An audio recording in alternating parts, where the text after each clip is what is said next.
और उनका वकील फ़ोन किया, कहा मैम हमारे क्लाइंट को क्यों परेशान कर रहे हो कि दिल्ली केस चल रहा है वहीं से फैसला होगा, ये लड़की फ्रॉड है, ये धंधा करती है, इसको खाने का रोटी है ये नहीं है, केस लड़ेगी, दिल्ली में इसको चलने नहीं दिए है तो शिवहर में आइए, इसको यहाँ भी नहीं टिकने देंगे। और मैम बोली कि इसका बयान हो गया तो बयान नहीं होने देंगे, उसका वकील बोला हम बयान नहीं होने देंगे और केस को डिसमिस कर देंगे। और अभी जा रहे हैं नोटिस लगा के कोर्ट से इसको धक्के मार के घर से निकालेंगे, कैसे ऐसे बोले हैं उसका वकील। क्या हमारे पास हमें इंसाफ नहीं मिलना चाहिए? हम सिर्फ यही कानून से विनती करें कि हमें इंसाफ चाहिए, हमारे सबूत देखा जाए, हमारा बयान लिया जाए, हमारा जो भी चीज़ें देखा जाए ना कि हमको कितना प्रताड़ित करता था। आखिर हम तो बिन कोई सबूत के तो उस पर इल्ज़ाम नहीं लगा रहे हैं। कानून में क्या मतलब इतना भी वो नहीं है कि उसको उप मुखिया बना दिया है। और सच्चाई जानते हुए पचपकड़ी में एक लड़की के साथ ऐसे किया था, उसको घर में बंद किया था, तो वहाँ पर पंचायत करके मतलब समाज उसको भाई 50,000 रुपया देकर और उस लड़की को दबा दिया इस बात को। तो नहीं तो उस टाइम भी वो जा रही थी केस करने। हमको सब यहाँ आने पर पता चला है दर दर के ऐसा व्यक्ति है। और हमारे साथ नहीं, हमारे जैसा 10 लोग के लड़की के साथ ऐसे किया है। गांव में वो अपने लड़के सबके बोलता है, अपने गांव के लड़के के, कि हम तो ना जाने कितने लड़की के साथ ऐसा किए, हमको क्या उखाड़ लिया है, इससे कुछ नहीं होने वाला है। हम गाँव भी उसको घर पर भी जाने के लिए कोशिश कर रहे हैं तो हमको मारने का, जान मारने का धमकी दे रहा है। उनको घर वाले कह रहे हैं कि जान से मार देंगे। बता हमको तो मार ही देगा ना, जब हमें कानून साथ नहीं दे रहा है तो हमको तो मार ही देगा। देखिए अभी हमारे साथ एक महिला है और इनकी कहानी आप जानेंगे तो आप भी सोच में पड़ जाएंगे कि दुनिया में कैसे कैसे लोग हैं। और ये न्याय के लिए समझिए तो एक तरह से दिल्ली से लेकर पटना से लेकर अपना शिवहर तक दर पे दर भटक रही है, मगर इनको न्याय नहीं दिया गया है। तमाम बातें हम जानने की कोशिश करेंगे, बने रहिए वीडियो के साथ। अच्छा, आपका नाम क्या हुआ और क्या कुछ हुआ है? मेरी नाम आशा है और मेरे साथ बहुत घटना मतलब हुआ है, क्योंकि मैं बहुत परेशान हूँ और दिल्ली से चल के यहाँ आई हूँ। 22 दिन हो गए हमको आए हुए, हम दर बदर भटक रहे हैं इंसाफ के लिए। हमें इंसाफ नहीं मिल रहा है। कानून के पास भी गए हैं, महिला थाना में भी गए हैं, महिला मंडल के पास भी गए हैं, कहीं से मुझे इंसाफ नहीं मिल रहा है। और मतलब कि हर जगह कह रहे हैं कि मतलब मिलेगा मिलेगा, 2-4 दिन जाते हैं बवाते हैं, कोई इंसाफ नहीं मिल रहा है। अच्छा, हुआ क्या है? हमारे साथ यही हुआ है कि अवधेश जी हमारे पति के ख़त्म हो जाने के बाद में यहाँ से गए और हमारे मतलब ज़बरदस्ती हमारे मर्जी के खिलाफ हमारा मांग भरा हाथ काट के, और सिंदूर से भी भरा। उसको बाद में मतलब हमारे साथ रहा सहा और मुझे अब रखने से इनकार कर दिया और कहा कि हम तुमको नहीं जानते। उसको बाद यहाँ शादी कर लिया आकर, फिर हमको मालूम चला तो हम यहाँ आए हैं, यहाँ इंसाफ के लिए भटक रहे, पर हमें इंसाफ नहीं मिल रहा है। अच्छा, आपका पूर्व में भी शादी हुआ था? हाँ, पहले भी शादी हुआ था। तो हमारे पहले पति ख़त्म हो गए 2022 में 2 मई को रात में। उसको बाद में मतलब ये 13वीं में ही गए थे ना।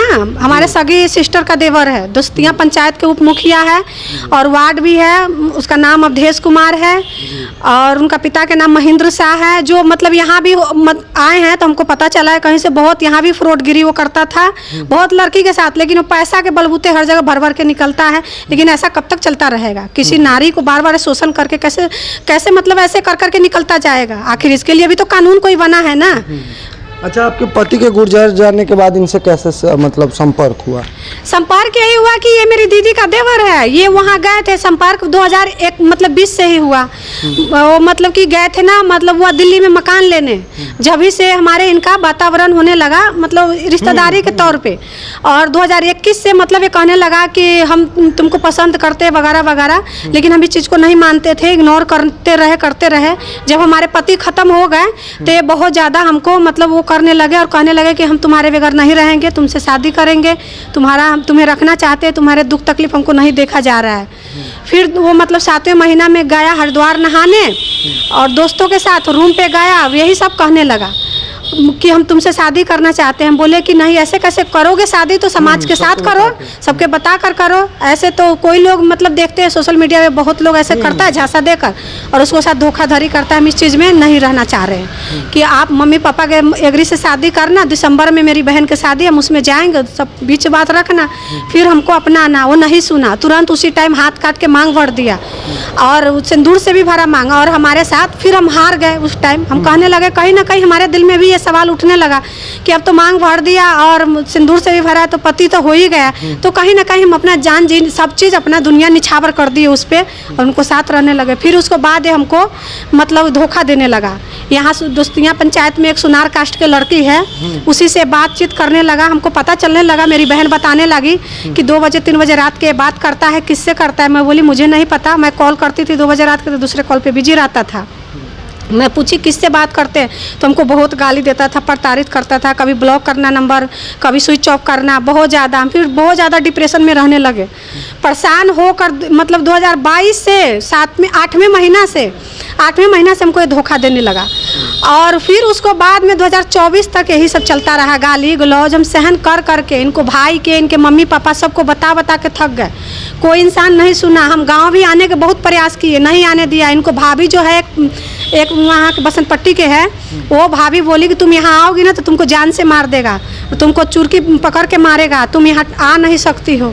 तो हम अकेला क्या करें, हम नहीं आ पाए। वहीं से हम गए कानून के पास, सुल्तानपुर यमन विहार थाने में, और उनको से सारे बात बताए। उन्होंने बोले कि 1 महीना का टाइम दो, हम उनको बुलाने की कोशिश करते हैं, पर दिए टाइम नहीं आया। फिर मैम वहाँ का ना सपना मैम FIR करके इसको अरेस्ट करके यहाँ से ले गया और ले जाके और उसको 60 दिन के मतलब अंदर में फिर बेल मंजूर कर दिए। वहाँ पर भी हमारे कोई सबूत नहीं देखा जा रहा है, कोई हमसे बयान नहीं लिया जा रहा है वहाँ के कानून, और ना ही कुछ पूछताछ कर रहे हैं। हमको बात पहले भी बोला था कि हम तुमको ना खरीद लेंगे कोर्ट के थाना के, तुम क्या कर लोगी, तुमसे कुछ नहीं होने वाला है, तुम्हारे कोई साथ नहीं है, नहीं माँ बाप साथ है, नहीं कोई आदमी साथ है, और नहीं तुम्हारे पास पैसा है, तुम कुछ नहीं कर सकती। और वही किया हो तो आखिर क्यों किया? पैसा के हमारा इज्जत को पैसा से खरीदा है? कानून तो सबके लिए बना है। जब हमारे साथ गलती हुआ है तो हमें इंसाफ मिलना चाहिए ना। हम कब तक कहाँ तक भटके, हम कहीं के नहीं है। हमारे माँ बाप भी साथ छोड़ दिए, हमारे एक घर था वो भी छूटा, हमारे बच्चे भी बड़े हैं उसको नज़र में भी ये गिराया, समाज के नज़र में गिराया, हम कहाँ जाया। हमें प्रशासन से यही कहना है कि हमें इंसाफ मिलना चाहिए, हमें इंसाफ चाहिए। हमको उनको वो कह रहा है केस को प्रॉपर्टी केस बना दिया है, कह रहा है कि मकान हड़पना चाह रही है तो उनको प्रॉपर्टी हड़पना चाह रही है। हम क्या करेंगे मकान प्रॉपर्टी लेकर? एक औरत की इज्जत से बढ़ के प्रॉपर्टी होता है क्या? आप ही बताइए।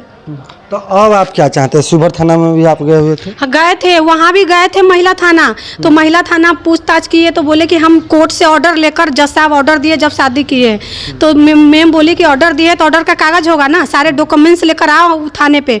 वो नहीं आया और उनका वकील फ़ोन किया, कहा मैम हमारे क्लाइंट को क्यों परेशान कर रहे हो, कि दिल्ली केस चल रहा है वहीं से फैसला होगा, ये लड़की फ्रॉड है, ये धंधा करती है, इसको खाने का रोटी है ये नहीं है, केस लड़ेगी। दिल्ली में इसको चलने नहीं दिए है तो शिवहर में आइए, इसको यहाँ भी नहीं टिकने देंगे। और मैम बोली कि इसका बयान हो गया, तो बयान नहीं होने देंगे। उसका वकील बोला हम बयान नहीं होने देंगे और केस को डिसमिस कर देंगे, और अभी जा रहे हैं नोटिस लगा के कोर्ट से इसको धक्के मार के घर से निकालेंगे। कि ऐसे ऐसे बोले हैं उसका वकील। क्या हमारे पास हमें इंसाफ नहीं मिलना चाहिए? हम सिर्फ यही कानून से विनती करें कि हमें इंसाफ चाहिए, हमारे सबूत देखा जाए, हमारा बयान लिया जाए, हमारा जो भी चीज़ें देखा जाए ना, कि हमको कितना प्रताड़ित करता था। आखिर हम तो बिन कोई सबूत के तो उस पर इल्ज़ाम नहीं लगा रहे हैं। अच्छा, अभी आपके पेरेंट्स साथ दे रहे हैं कि नहीं? माता पिता जो नहीं, है कोई नहीं दे रहे हैं। हम यहाँ 22 दिन से भटक रहे हैं। हमारे माँ और पिताजी एक बार फ़ोन करके भी नहीं पूछे कि तुम यहाँ आई हो, भटक रही हो, कहाँ हो, नहीं हो, मरी के जी, कुछ नहीं। उनको कोई मतलब नहीं हो, कहते हैं कि तुम मरो चाहे जियो, हम तुमको नहीं जानते हैं। चलिए, तमाम बात इनका सुने, आपको क्या लगा?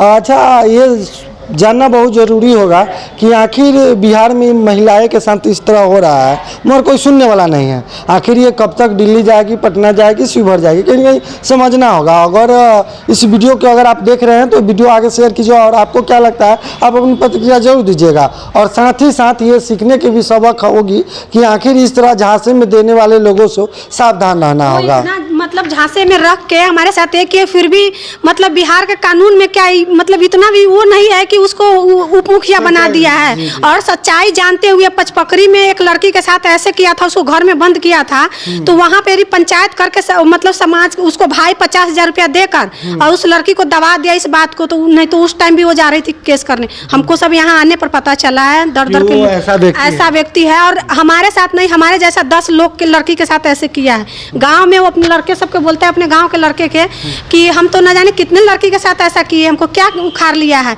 इससे कुछ नहीं होने वाला है। हम गांव भी उसको घर पे भी जाने के लिए कोशिश कर रहे हैं तो हमको मारने का, जान मारने का धमकी दे रहा है। उनको घर वाले कह रहे हैं कि जान से मार देंगे। बता, हमको तो मार ही देगा ना, जब हमें कानून साथ नहीं दे रहा है तो हमको तो मार ही देगा। जब कानून भी पैसा से बिक रहा है तो फिर हम कहाँ जाए? हमारे पास इतने पैसा थोड़ी है कि हम पैसा के फेंके। हमारे तो खाने तक का नहीं पैसा है, सच में नहीं है, जब भी तो उसका वकील ऐसे हमें चैलेंज कर रहा है कि खाने तक का पैसा नहीं है, केस लड़ेगी। ये समझना होगा बात को। अगर आपको ये वीडियो अच्छा लगे तो आगे शेयर कीजिए ताकि इस व्यक्ति को न्याय मिल सके। तो चलिए, जय हिंद।